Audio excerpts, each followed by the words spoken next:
I think one thing that we all will agree on, India shouldn't be home to any form of extremism, even if it is language extremism. India is home to around 780 languages, second largest in the world.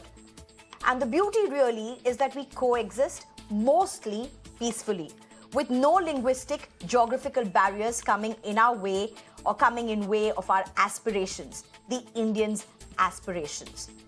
Till this happens, these are the visuals from Bengaluru in Karnataka. If you can play up those visuals, a right-wing group, some of them going on a complete rampage.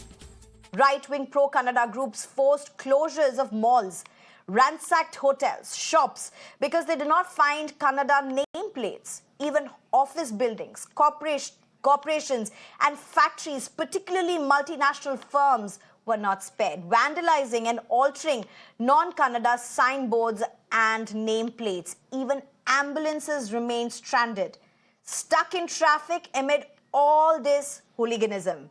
Can't really call these as protests because you can just see what's happening right before you. Before we go any further, here's the report my colleague Sneha Koshy has sent from the ground. Amid the protests over here, you can see an ambulance, in fact, that's struggling to progress ahead. Remember that the Karnataka Rakshana Vedike today, in fact, has called on protests in Bengaluru city demanding Kannada signages. Well, even at this point in time, as there are several police personnel deployed here, you can see that the ambulance, in fact, unfortunately, of course, struggling to progress ahead. Remember that this protest comes even as the Karnataka government has set a deadline of the month of February for all of these establishments to put up Kannada signages. But despite that, we are seeing violent protests today. A hotel has been vandalized, a signboard, in fact, one of the bigger billboards over here on the main airport road has in fact been ripped down. In fact, we're seeing massive traffic jams being reported and people being inconvenienced at the end of the day owing to this massive protest here. Well, of course, it remains to be seen as to when things are restored to normalcy over here.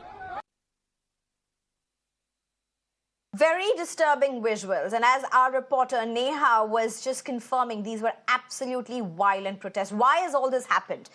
The Bengaluru Mahanagar Palike has ordered that 60% of signages must be in Kannada. But there's a deadline for February 2024, and this is only December 2023. Who gave these hooligans the permission or the right to create the ruckus that they have? Why were only some arrested after hours of vandalism? Remember, on earlier in November, Chief Minister Siddaramaiah had said, if we look at other states, there is Tamil ambience in Tamil Nadu, Malayalam in Kerala, Telugu in Andhra, Marathi in Maharashtra. However, this is not the case in Karnataka.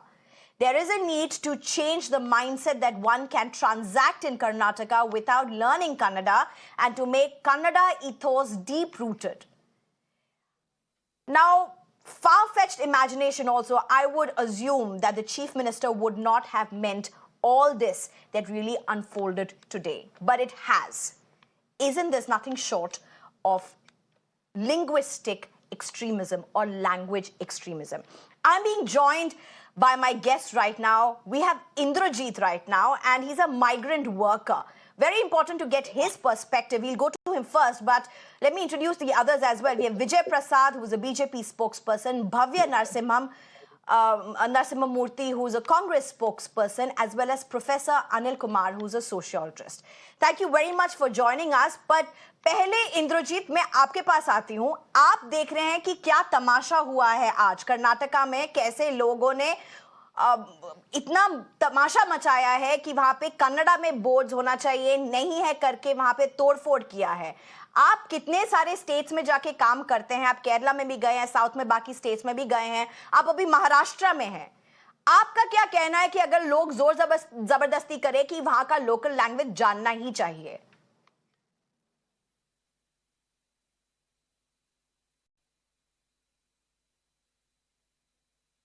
Indrajit, आप अभी, आपकी आवाज नहीं आ रही है, आप mute में हैं, आप अपना बटन उसको प्लीज ठीक कीजिए. ओके. हाँ बताइए इंद्रजीत। हाँ इंद्रजीत हूँ।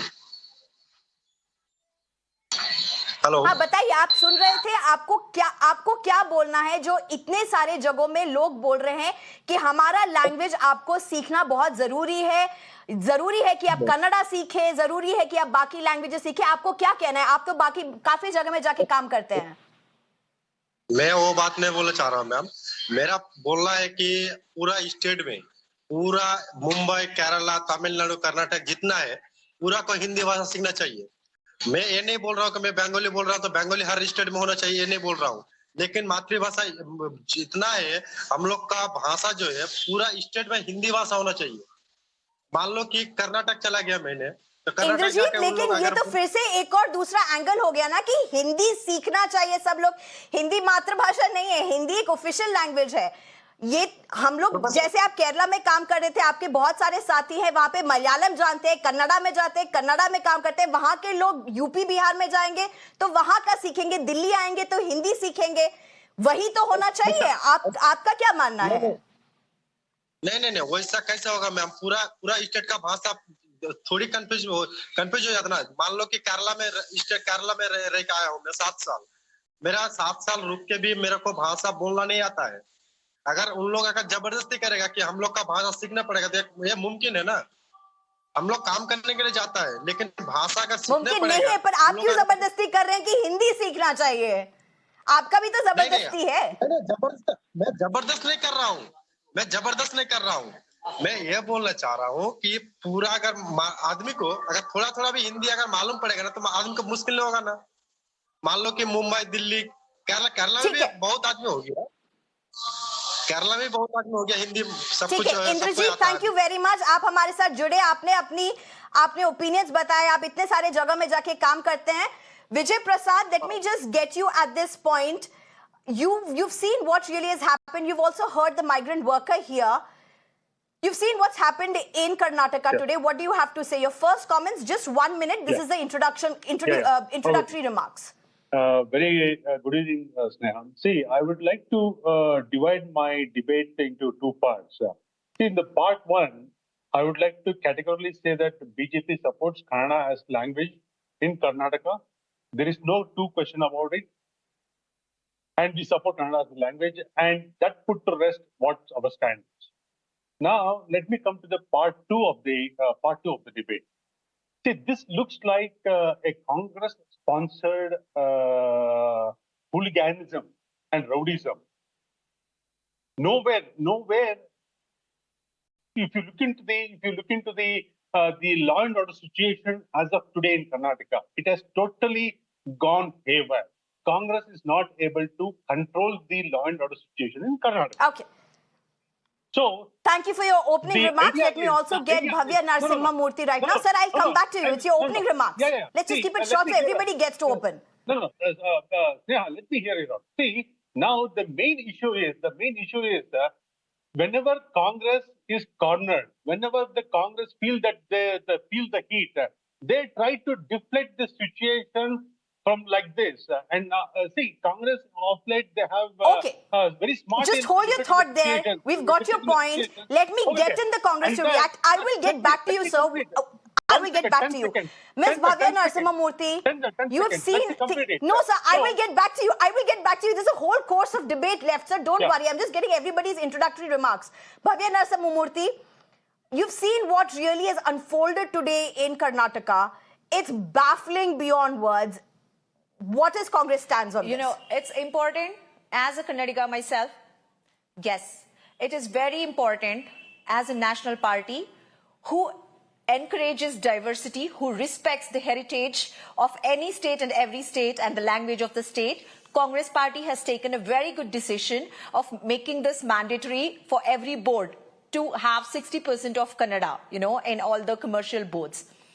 That aside, whatever the vandalism or, the violence that has been happening in the name of Kannada, the Congress party and the government completely condemns it. And we will take course. We will make sure. I'll take that as your opening remark. I have a question. I have more questions on this. Make sure the perpetrators are behind bars. One thing. Yes, sir. Let me please complete. So as the BJP spokesperson was saying, it's easy to blame a government. But what did your government do for Kannada to safeguard our language? You know how many languages have been lost in this country because of imposition of Hindi and English? Mr. Professor Anil Kumar, let me just get you in at this point. We totally condemn. This really isn't about Kannadiga pride. But when it comes to Kannada, ma'am, I will get back to you. Let us please have some form of decorum so that everybody can be heard out. Everybody gets to speak. We need to be able to discuss and listen to each other, not shout our points out. Professor Anil Kumar, if I can just get you here. Sir, you'll have to stop, please, Vijay Prasad, sir. Professor Anil Kumar, if I can get you at this point. I understand sentiments are very high at this point. But this really isn't about Kannadiga pride. I understand the reason why we are debating this is what's happened in Karnataka, but this is so much beyond. This is about language extremism in a democratic country. Good evening, Sneha. Good evening, everybody.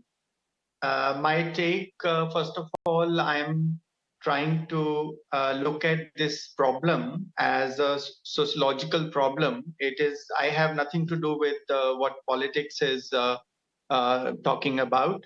First of all, my take on this kind of problem is it relates to some kind of injustice, whatever is happening in society. If there are protests, what is the fundamental cause for these protests? Why there is such hue and cry over language? I think we need to go into the basics. And the basics are related to the identity of people. So we need to see, because I can only give an academic analysis on it, why we need to protect a particular language in this particular case, for example. So is there a threat to the identity of people here? This is one. And second, when people are protesting without even waiting for the proper implementation of 60%, which is to be done till February 2024. And if we are so excited about it, why we are trying to do it even in December? We should have waited for the time to come. Okay. And second, I was listening to the comments by the other two speakers who are spokespersons here, that I think there is some kind of political discontent also, which is also somehow encouraging. Let me just get in at this point. Thank you, Professor, for sharing your opening remarks. I'm sorry I'm interrupting you. Let me also just get at this point. Let me get back Bhavya Narasimha Murthy right now. Ms. Bhavya, my question to you is, with what has happened, and you know the professor was also mentioning this, this is a point where many people from Karnataka would have really welcomed this move. There was a deadline for this till February to do this in a right way. If there was hooliganism on streets like this, why did the law and enforcement agencies fail under the Congress government? Why did it take for at least 3 ambulances to be stuck for such vandalism across malls, shops, offices? Why? Yes. So the deadline was given and it is supposed to be according to the law. Every person who is involved in this violence and the vandalism will be booked under the right sections, and they will be punished. This has been assured by our ministers, by our government, and what has happened is totally condemnable. Like, the whole purpose of the I understand, ma'am, but any reason why the action was not taken? Because this defeated drama because of went these on for people several hours. No. As soon as this has happened in a couple of places at once, and as soon as they have realized this, it has been stopped. The police people have taken action, and we will make sure that the perpetrators are booked. But the saddest part is the whole purpose of this order has been defeated by some of these rowdy elements, and that is not going to be encouraged by the government. Definitely not. There was a way to implement this order. Nobody has a right to take law in their hands, and this is totally condemnable, and we will make sure that these perpetrators are booked. Okay, Mr. Vijay Prasad, I just want us to understand as a spokesperson for a party where leaders in the past have gone ahead and spoken about how Hindi should be a uniting theme, how Hindi should be made the basis for, say, competitive examinations, whether it be NIT or other entrances. It's been repeatedly brought ahead. With what you are seeing, with the emotions that you are seeing on high in Karnataka, I understand this is a totally different context, but there's a larger overlying theme at play. There cannot be any one language that takes the majoritarian view, because India is a country. People really move across borders. See, Sneha, we are trying to forget the core issues here.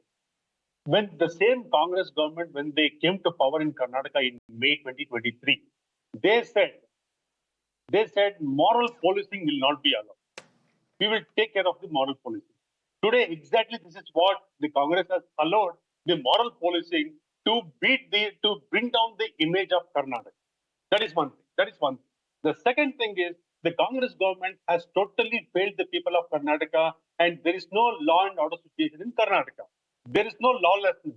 See, they are allowing the rowdy elements and the hooliganism to take care of to take the control of the government, to take care of the Karnataka today. Where did the intelligence go? Where did the intelligence go? See, Congress, they have repeatedly... Sneha, hear me out. Sneha, hear me out. Because you're stopping me. Because this is the most important subject here. See, now at the same time, the Congress, when this, as I said earlier, when they try to get cornered, they try to deflect the situation. Today, when the issue of Shivanand Patil, he made a statement that Karnataka farmers, they commit suicide just to claim the compensation. Sir, why are you getting those issues right now? We have debated, discussed, reported all of them. Let's please stick to the issue. We are talking about language extremism. We are talking about language pride and how things work together. You are deflecting the issue right now, sir. Every year to claim compensation. With all due respect. When the government is cornered, they are trying to bring this. No. Vijay Prasad sir, this is not going to work like this. I don't understand how this is coming into this. Last week, when the Zamir Ahmad issue came up, they took up the hijab issue. So, categorically and systematically... Sir, you are deflecting this issue. Okay, let me just reiterate my question to you, Vijay Prasad sir. Let me just reiterate my question to you. I really wish that we stick and debate to this issue. The people of Karnataka. See, Congress does not want the people to know the failure of the Congress government in Karnataka today. Where the Vidya Nidhi has failed, the Congress schemes have failed, and they don't want the people to know all these things. Sir, so you're totally going on a totally off mark. We are talking about something totally different. I will get back to you, sir. Maybe you just need to collect your thoughts at this point. You are making this a political pitch and totally deflecting from the issue. Bhavya Narasimha Murthy, let me just get you in, Ms. Bhavya. Totally sponsored by the Siddaramaiah was one of the chief ministers who really spoke up against Hindi imposition. There was pride about a regional language that came up. There was, and validly. Southern languages and every language for that matter has its beauty, has its respect. There cannot be any language that can be imposed. And leaders from the BJP, when in the past have brought this thing up about making it a common language across India, CM Siddaramaiah was really one of them who wrote against it to these leaders. My question to you is, hasn't this fallen so brazenly? I'm not equating the two, but look at the way how the Kannadiga pride, so-called Kannadiga pride, just unfolded on the streets today. I'm sure most of the people will not be in tune with this, but for what was displayed, isn't this another way of just disrespecting, threatening people who would not be part of this?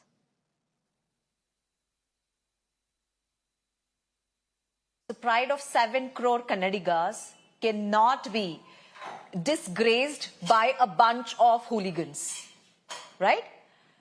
When BJP wanted Hindi to be uniform language for the whole India, we were one among, even our leaders were one among very strong voices against it. India is a very diverse country. Kannada is very important for the people of Karnataka. It's a It's more than our language. It's our heritage. It's our identity. And as we had promised, we have taken steps to make sure to protect, to safeguard our heritage, the Kannada language. And this is one of the steps. But these hooligans, because of their act, their violent act, their unlawful act, cannot disgrace the pride of 7 crore Kannadigas. We will take action against every one of them. But we will make sure the government, as government, we will show a commitment towards safeguarding our Kannada language, unlike the BJP party, which has been BJP of Karnataka, which has been just a doll in the hands of the union government, the central government, where they wanted to impose Hindi everywhere. Whether it was a metro station, everywhere the boards which were there, we had to take it down. We had to, make sure that our language is safeguarded.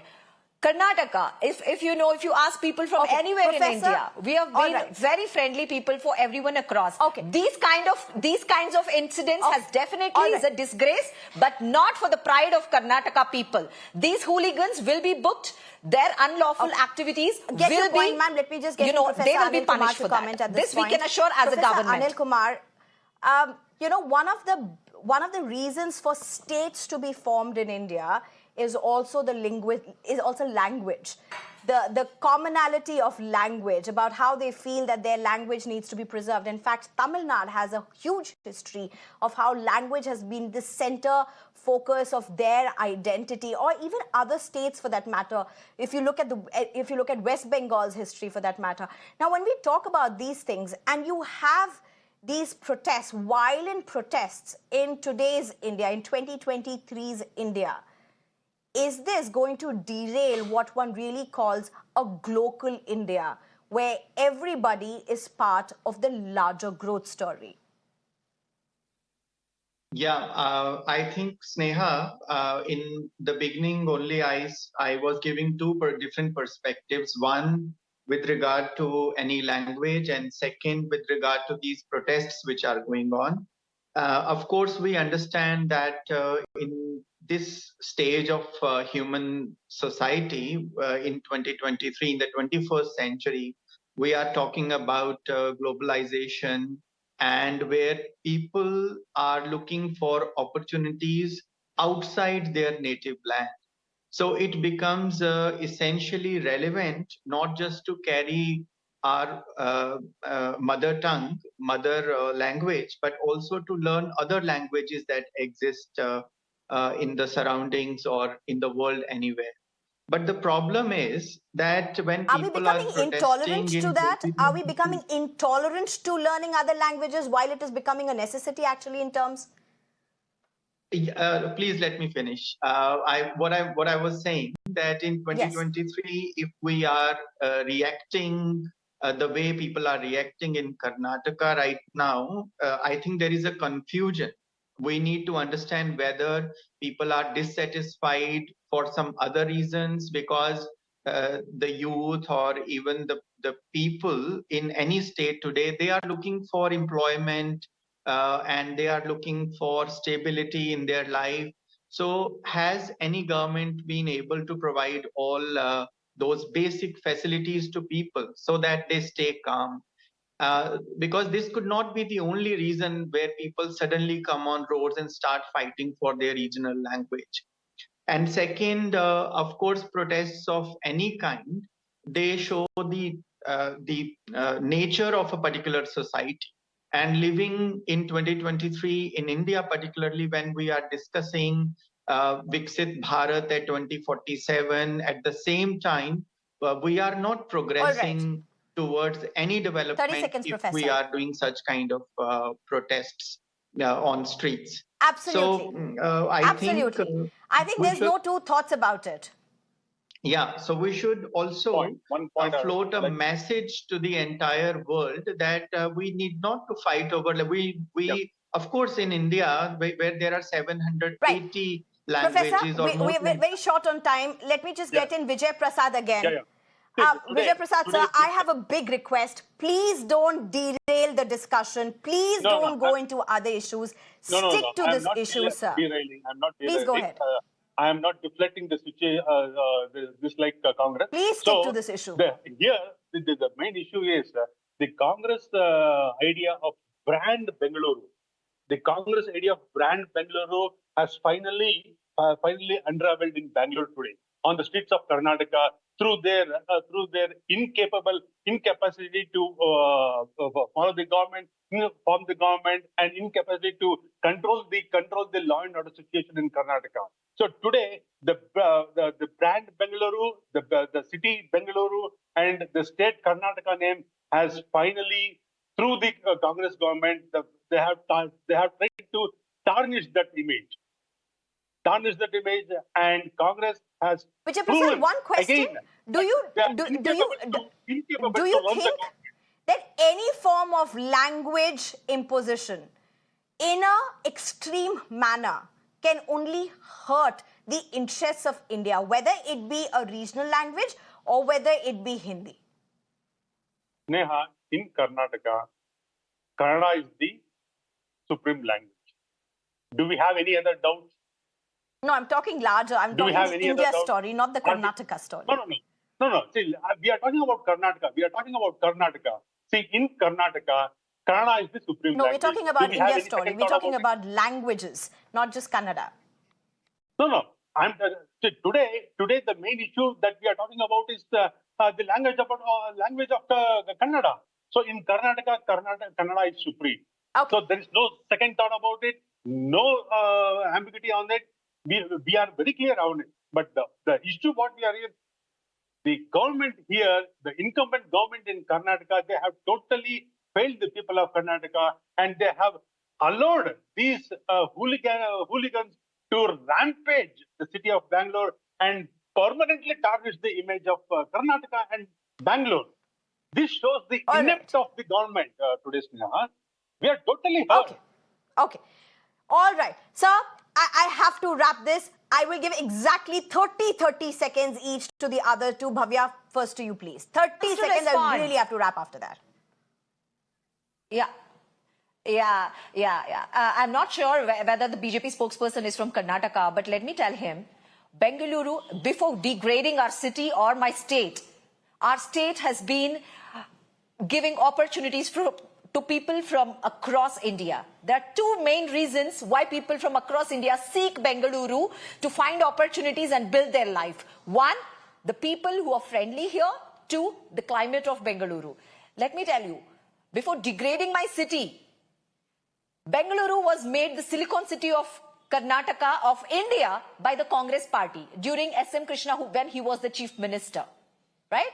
And even today, brand Bengaluru, the DCM, the Deputy Chief Minister and our Chief Minister, they're going to make sure Bengaluru reaches global heights. No matter how much you BJP people try to degrade our city, we will make sure Bengaluru reaches the place it deserves. Thank you. Professor, no, I just want to tell the BJP person before degrading my city or Karnataka to mind his words. And even about the Karnataka. All right. No. Please, ma'am, your time is over. Professor, last 20 seconds. I think what we need to focus on is that there should be a secular approach towards any kind of identity, and language is just one. We need to respect the differences, and that shows the characteristic of any society. We can call ourselves civilized. So if we need to make a name, as we are trying to make as an Indian or as any state from India, or even if we want to mark our linguistic identity, we need to respect other languages as well. We need to respect everybody as human. Thank you. All right. Thank you very much for joining us as guests on our show. It means a lot. I really hope that this is just one incident and it's never going to be repeated in any part of India, because truly our identity is all together despite the beautiful differences and distinctions, particularly the linguistic differences that really exist. Thank you for joining us on this discussion.